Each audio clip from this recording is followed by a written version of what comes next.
Hello! So now, mag-i-start na naman ako ng isang buong araw para maghatid ng inyong resibo. So pupuntahan natin yung client at saka magre-release tayo sa BIR today ng ating Certificate of Registration and ATP. Okay, so for today's vlog, maghahatid tayo ng resibo muna and then diretso tayo ng BIR. Siyempre, nandito na naman tayo sa bayan ng Malabon, General Trias, sa kanilang munisipyo. So tara, samahan nyo ako, let's go.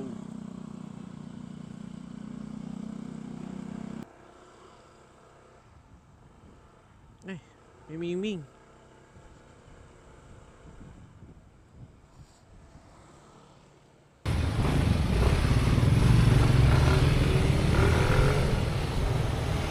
Twenty minutes later.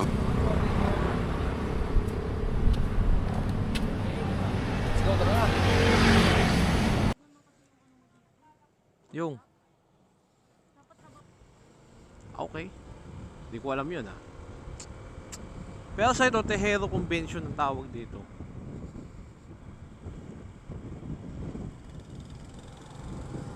Okay, ito na naman tayo sa pinakamasarap na kalsada. Mabilis na to.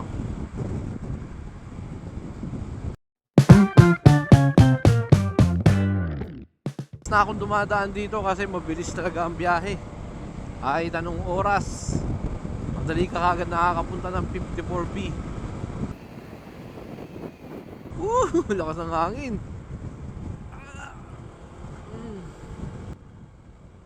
Kasi natitipid mong oras pag dito ka kaysa doon ka sa highway. Ang dami-dami mong iniikutan. Yun lang, medyo may kahanginan at saka syempre pagkagabi at walang ilaw, medyo delikado dahil madilim.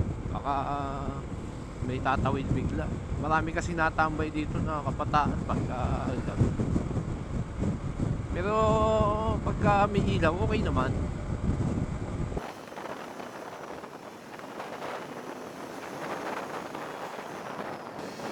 So eto na, nakalabas na tayo sa A. Soriano Highway.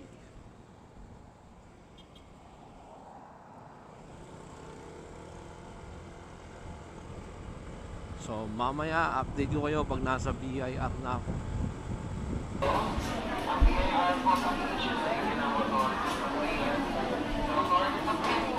Sir, huwag ko nalagyan ng date.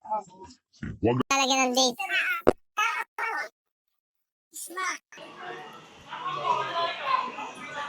Salamat.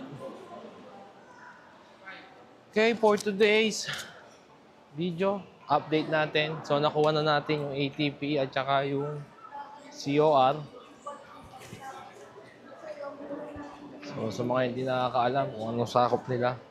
So ayan po. Paki-post na lang ninyo. So marami nalilito dyan eh. So yan po yung sakop na revenue. Yan po yung sakop na lugar ng Revenue Office 54B, Kawit. So sa mga IMOs po dyan, 54A po kayo. At sa mga Kawit, syempre sa 54B po kayo. So ito pala yung sa Oros, ayan. In-stamp. Kasakuha na din namin yung COR at saka yung isang ATP pa. So isasubmit na natin to sa printer at ang susunod naman natin, isihahatid na natin yung resibo niya sa may Labanya. So hindi ko alam kung saan lugar yung Labanya yun. Alamin ko na lang sa mamaya. So thank you very much. Mamaya update ko kayo ulit sa biyahe. So let's go. So yan. Puntahan natin yung sinasabi nilang Labanya. Nandun daw yung client ngayon. First time ko makarating sa Labanya. Lugar yun.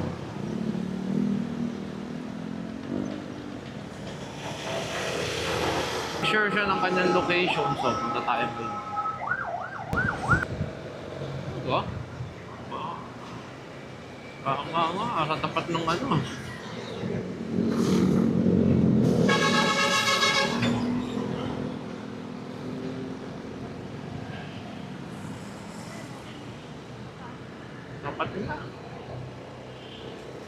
Banya, baby.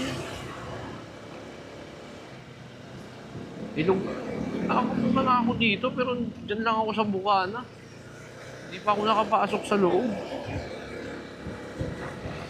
Subdivision pala yung labaan niya na yan. Hindi ko alam. Oo, sa Bukana lang ako eh.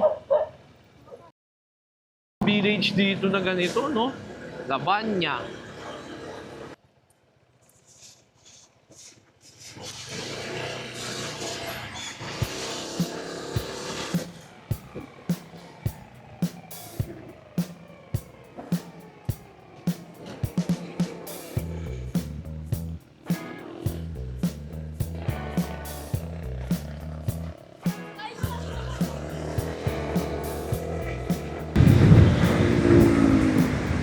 Antel XC.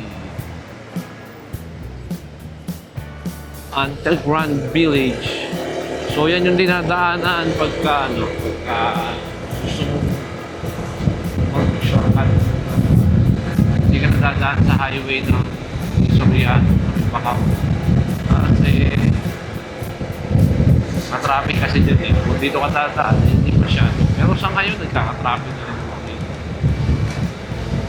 Marami ay pa tayo. Oh, yun. Dito sa intersection, paglabas mo ng Antel Village, wala nung Lancaster intersection. Tawag intersection ng Lancaster.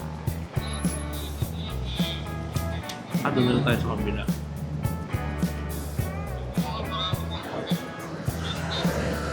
Daanan, pagkababiyaya ko. Palabas na to ng ano ulit? Soriano mo sa highway. Soriano highway.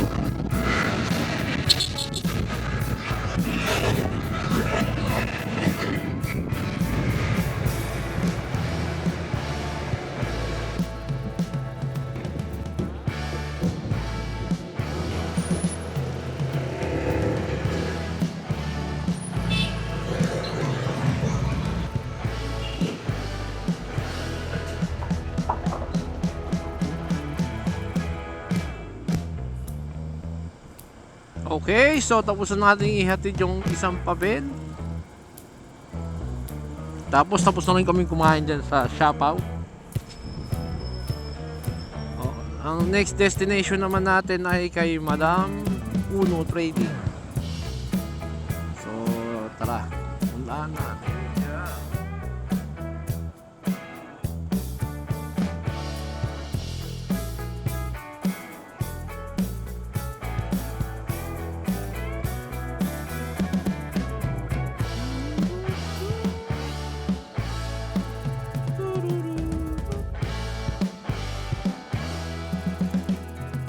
Okay, tapos na rin. Ang ating next destination ay doon sa coffee shop.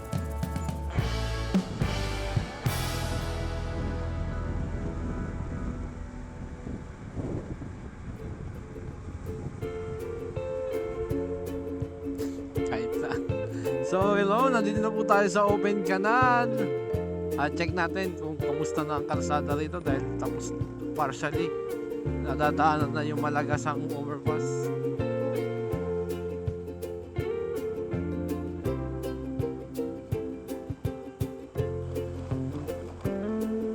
Uy, dalawa na yung bukas oh.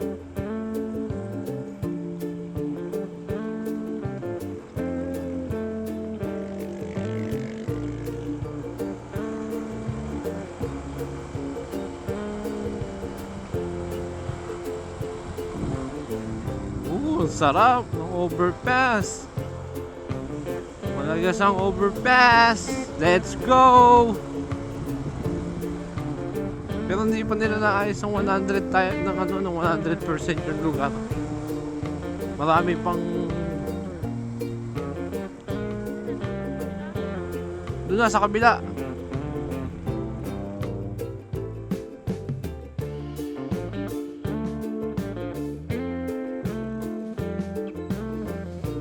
Ay, tapos na yung Macdo. Ay, tapos na yung Macdo.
Gawa na.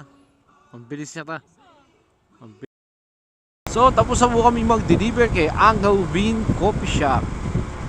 So, last destination namin bago kami magkape sa 7-Eleven is yung si Paint Shop. After namin kay Paint Shop is yun na, uwi na.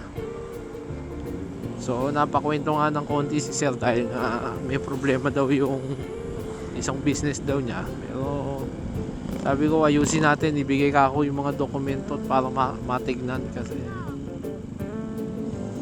kasi para malaman natin kung saan nanggaling yung problema. Tapos binigyan natin sila ng option kung ano yung mga nangyari, bakit nangyari yung problemang yun. Kahit hindi ko pa nakita yung papel, may binigay na akong mga senaryo. So, uy, bukas na yung bagong McDo. Napakabilis naman ng McDo natin, nagawa.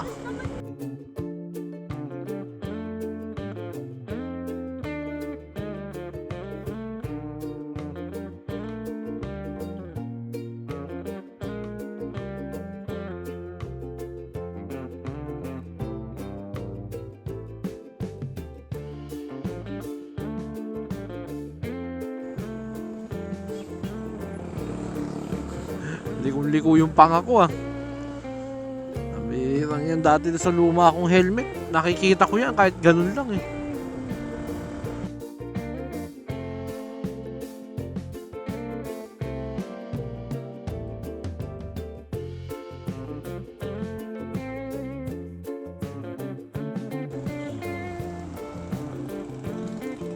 Pwede naman tayong dumaan dyan, pero dahil magkakapi tayo, dito tayo sa kabila. Ten ba? SpongeBob SquarePants.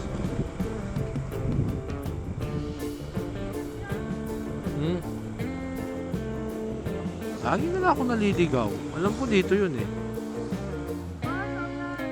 Siyempre. Ha?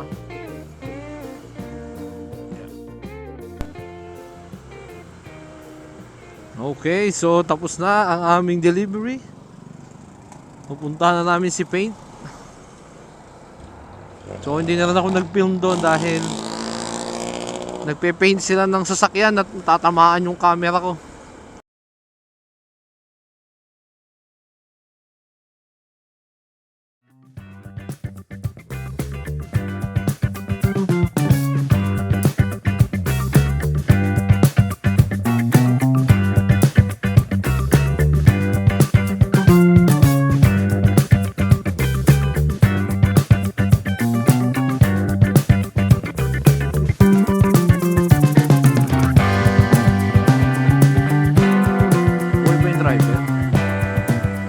Driver sa loob. Wala na yung driver sa loob. Baka nadala na sa ospital. So pauwi na kami. Nakakita pa kami ng car accident. So ride safe. Dito na namin tatapusin ang aming trabaho at / Galat Adventures. So this is Brian. Ride safe. God bless, manalangin bago magmaneho. Salamat po sa panonood.